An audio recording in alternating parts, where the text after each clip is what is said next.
Hi there, it's Brian Sebastian, Movie Reviews and More, the Women's Broadcast TV Network, WomenOnTV.tv, and iTube247 out of Tennessee. And I've been waiting for this guy because Brad Holloway, who's in Florida right now, the whole thing about your short film. Tell us about your short film, and I'll tell you what I thought about it. Sure. So, I'm a screenwriter from Los Angeles, but I've been living in Florida, and my folks actually work in the real estate industry. I live in a place called Naples, Florida. It's a very, very affluent. It's one of the 10 wealthiest little towns in America. It's actually on the southwest coast of Florida, and so obviously this predates the pandemic going on right now. But every Sunday, like in a lot of places in the country, the realtors go out, they put their little open house signs, and they basically invite random individuals from the street, to come into the house.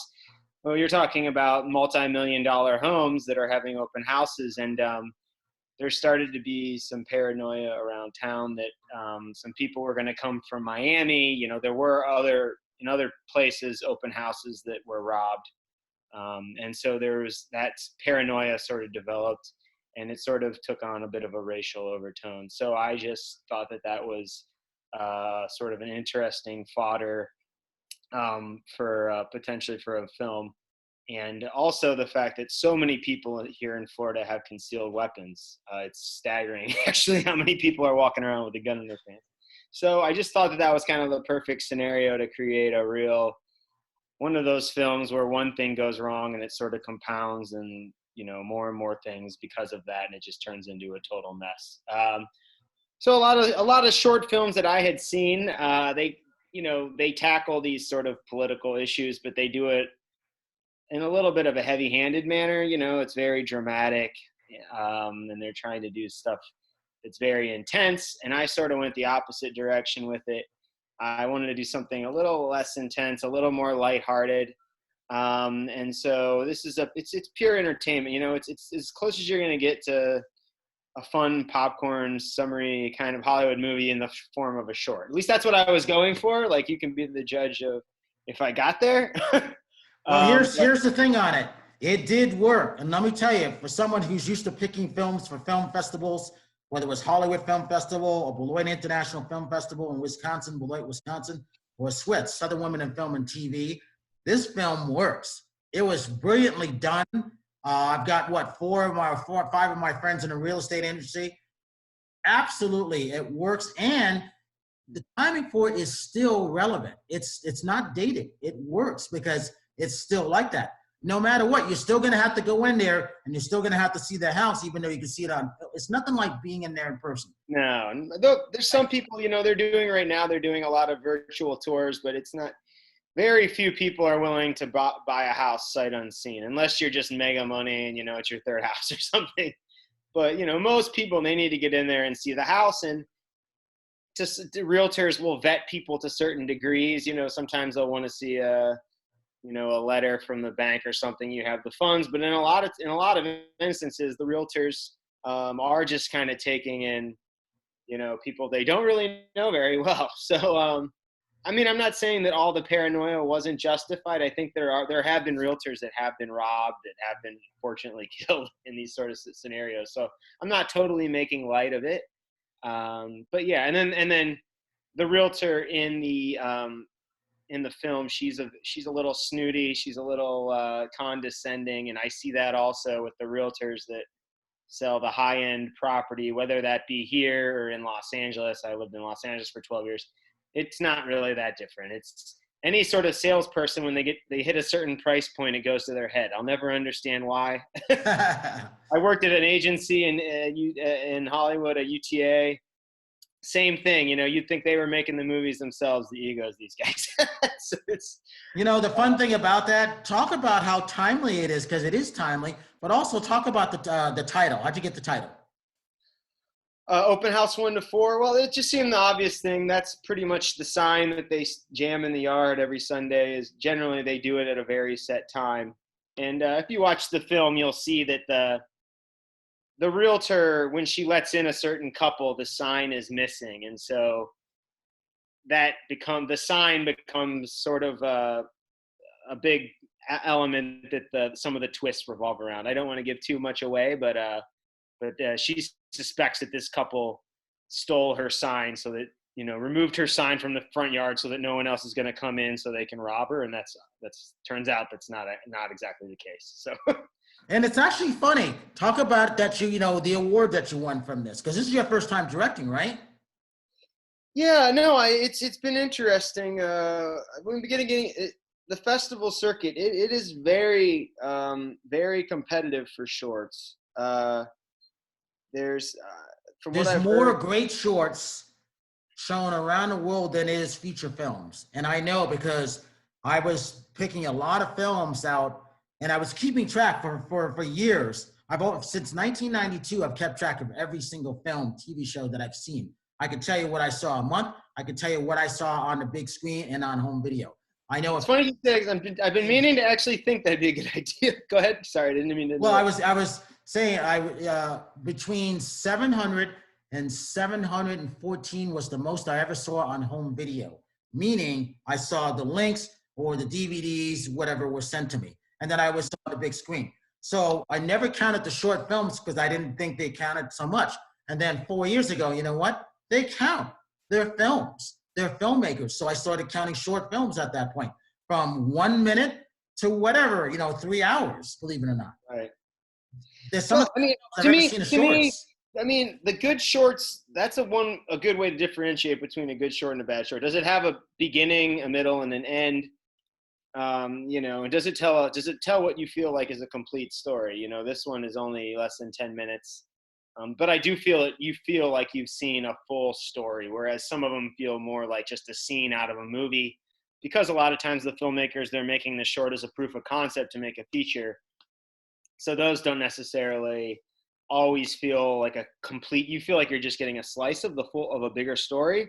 But this one, hopefully mine, you feel like it's a complete, it's the complete thing. But, these, like I was saying, these festivals, it's very, very competitive, but it's also the barriers to entry. It's not anybody with a cell phone can make a short film.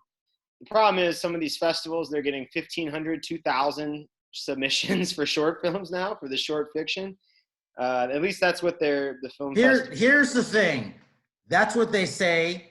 Not true. And I know, because remember, I kept track of what we got for Hollywood Film Festival, and I saw what was being submitted online through Without a Box when it was there at the Freeway or Beloit.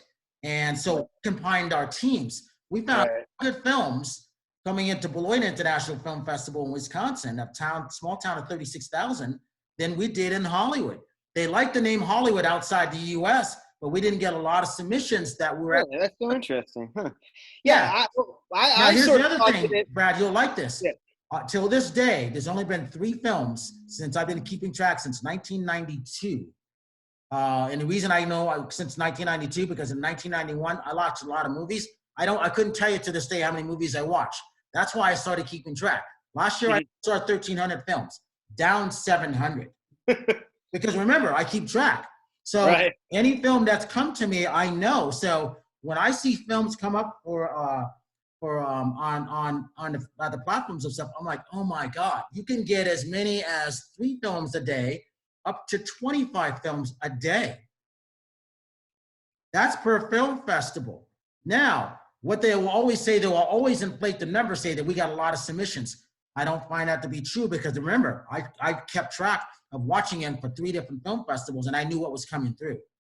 So, well, what I was going to say is I worry it's a money racket on some cases, because if they are getting 2,000 submissions or whatever they're claiming to get for I had a film, I'm not going to blow them up and say which one, but I did have a film festival specifically quote me a number that was above 1,500 on how many submissions they'd had just for their short fiction category, so you can imagine, there's 8 or 9 other categories, but there's only, let's say this, there's only 5 film festivals that could say that, really only 3, and one would be Sundance. But here's the thing, they only watch 10 minutes of a film.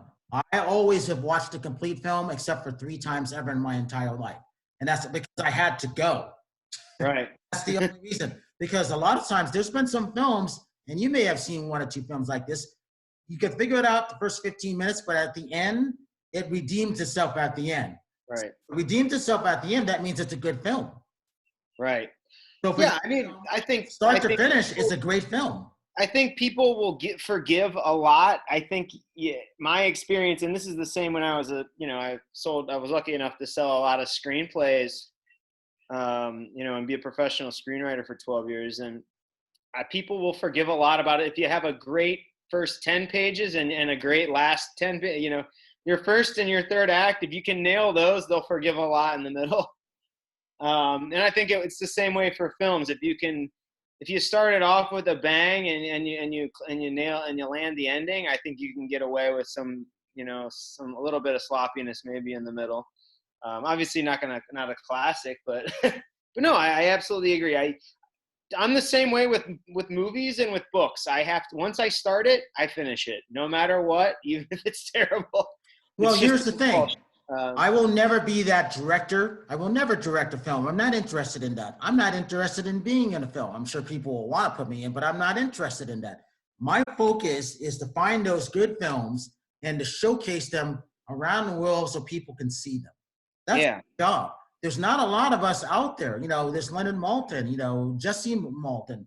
I think, what's his face, from the Wall Street Journal, and a couple people from, who are assigned stuff to do. That doesn't count. I'm assigned a movie.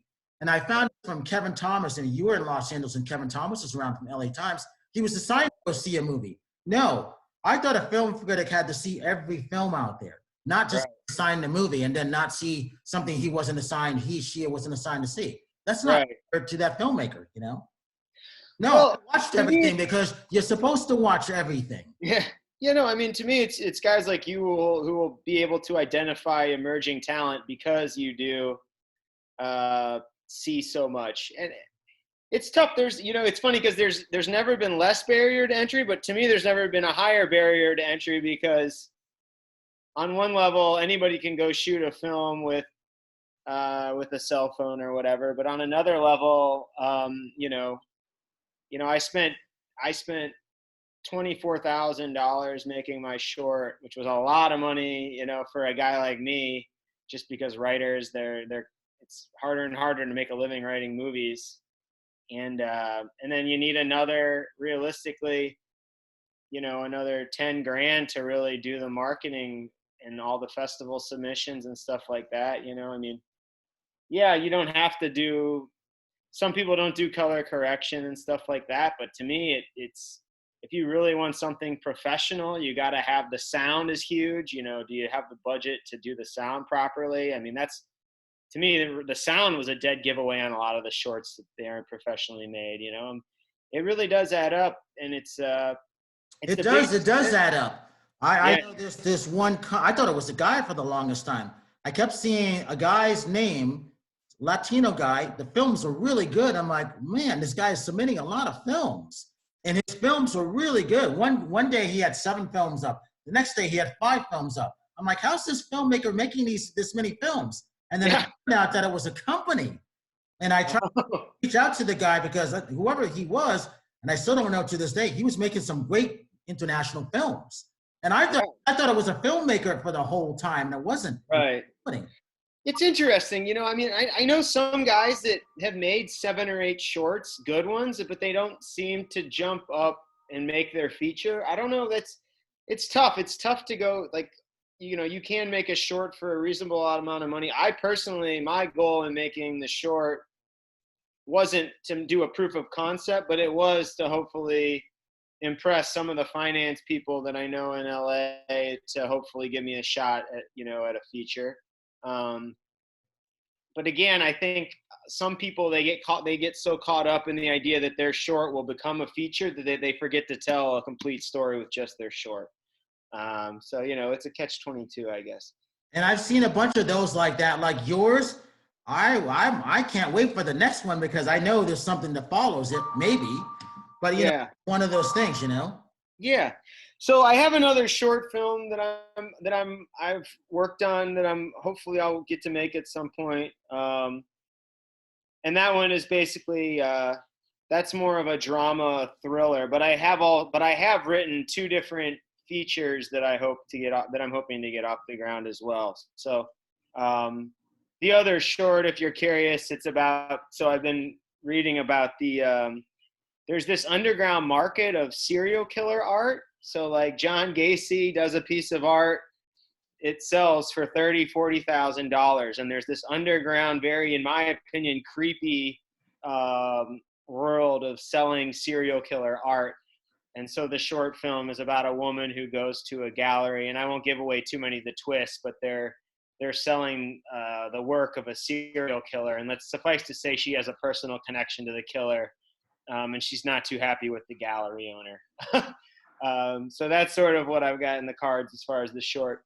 The thing about shorts is because of how expensive they are, it's very easy to say, oh, well, don't just do something in one location. But when you start doing a bunch of different locations, that expense adds up very quickly. So another thing you'll see with shorts is a lot of people in just one room talking, just purely because for pragmatic reasons. So another challenge is, how do you find these sort of concepts like the open house, or what I just told you, that second concept where it's, it's one location, so you can so it's feasible to do it financially, but yet still exciting, So that's another kind of target you're trying to hit.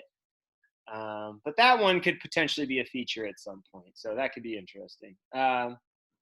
But yeah, no, it's fun though. The bottom line is it's blast. Writing screenplays, you're in a vacuum. There's nothing better than being on set and actually working with the actors and the DP and stuff. It's great. So. What makes a successful screenwriter these days, would you say? Nepotism, if your dad is big in the industry.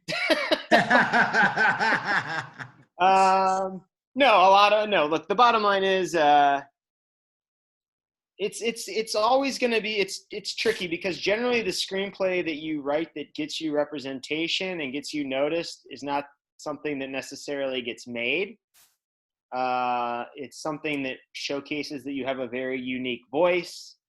It's still very much, can you write a role that attracts an actor, a movie star, a role that they would be interested in. But generally what you find is somebody will write something like, I think this is sort of starting to trend away, but sort of a biography or something like that, and it'll land on the blacklist, which is a list they do with talent managers and agents and execs around town about scripts they like. They call them development execs or D girls that will vote on it. And then if you land on the blacklist, like I did, I landed something on the blacklist, and then I went and wrote a much bigger commercial short film that sold to Warner Brothers. So there's kind of a transgression. You start sort of art house, really showcase you have a unique voice, and then go out once you get recognized and people sort of know who you are, and kind of take a big swing and try to do a studio film. Or if you do something, or if you make an indie film, if you're a filmmaker, it's a different track. When I came in, that's just purely a screenwriter. It's different if you're writing screenplays that you can direct yourself. It's funny because my manager, you'd think you make a film, people would be excited. My manager actually dropped me when I made this short film because he didn't want me focusing on writing stuff I could direct myself. So it's a very tricky.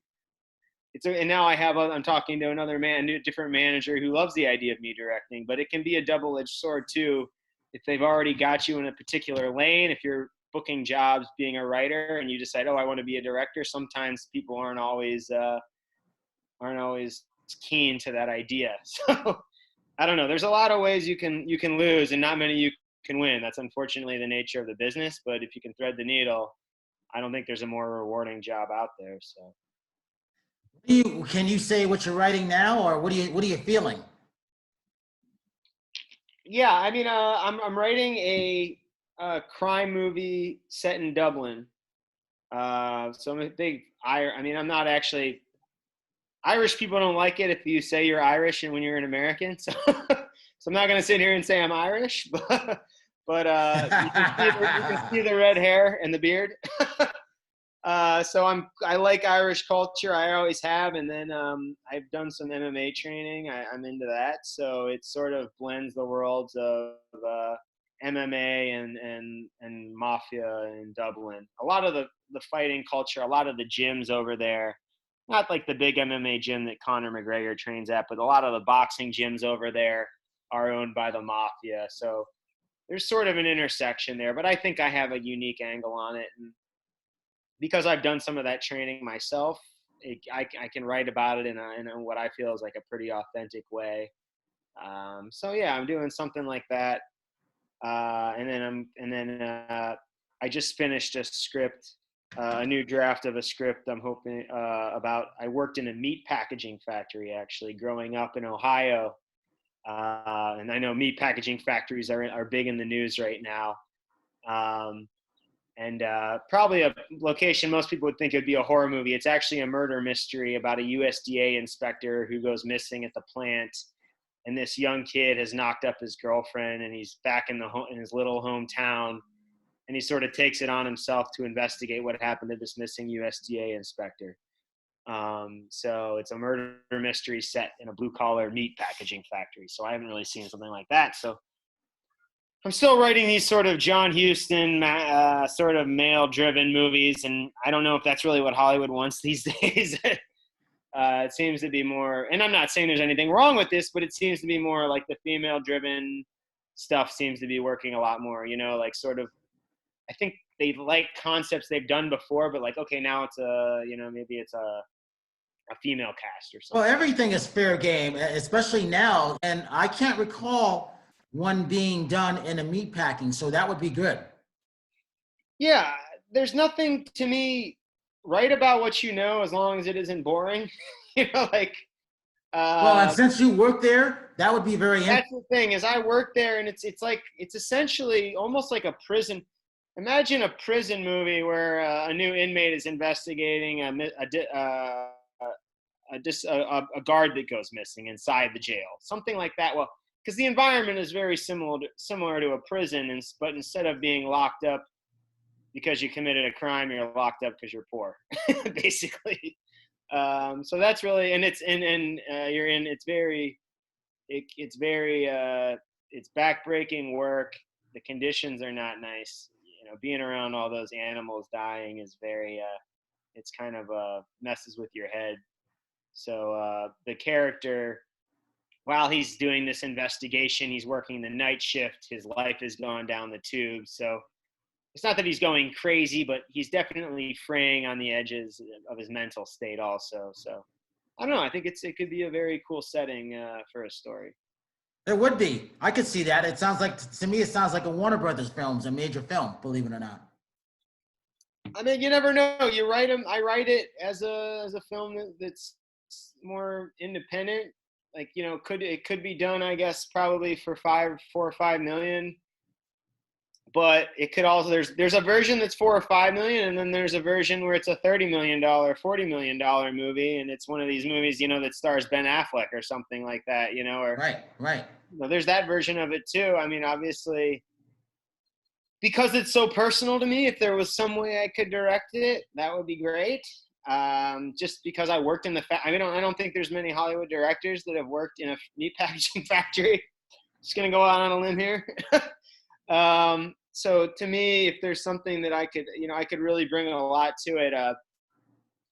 Like for instance, we attached a director, a guy out of New York City, which is fine, but he's not on it anymore. But he wanted all the characters to talk with a Southern accent, and I'm like, man, it's Northern Ohio. The Southern twang is not, just like little things like that. You're just like, all right, But yeah, I obviously, if it could, at this point in my life, you just try to get stuff made. You can't be too picky where, it's not like I would be like, oh, if I can't direct it, I wouldn't, you know, I'm not going to let anybody else make it. Obviously, if I can get it made, I'll get it made in any capacity I can. But I do think I could crush it as on the directing level too, just because I could bring a level of authenticity that I don't think anybody else can who hasn't actually been in that factory and seen the hogs die and know what that's like. So, Absolutely. Yep. Real quick, we got about 3 minutes. Talk about Sure. winning that award, and then talk about how people can see it and reach out to you on your social media links. Yeah, I mean, we've won I'm just real quick. I'm looking up because I'm looking up. It just happened. The festival that we got the gold at was the International Independent Film Awards. We got the gold on that one.